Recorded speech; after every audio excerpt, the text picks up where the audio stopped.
If you missed our rising star, Justin Pearson, on The Last Word last night, you simply must hear him speaking about the Tennessee GOP silencing the voices of the people. This is the problem in our state. The response is never to the issue at hand.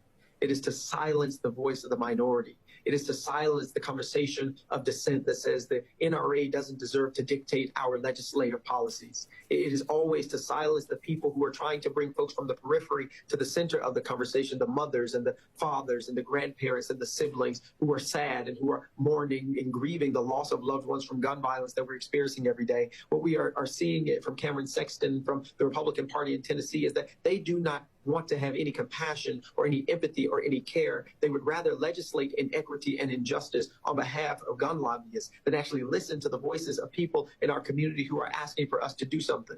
We oftentimes hear the complaint, and I have had it myself, about politicians sending their thoughts and prayers. And now that we are in elected positions, we don't just have to have thoughts and prayers. We can have action and legislation passed that prevents gun violence in the first place. We have budgets that can put resources behind supporting people and communities to ensure that gun violence is not something that is perpetuated. And we cannot look and isolate this issue just to our schools. As we see in Louisville, it's in our banks. As we saw in Charleston, it's our churches. There's a proliferation of gun violence in our communities. And instead of addressing the issue, Cameron Sexton and the Republican Party is doing things that are anti-democratic in order to silence the voice of people who are exercising the First Amendment in a peaceful way to ensure that the voices of those who may not be able to speak anymore still ring loud.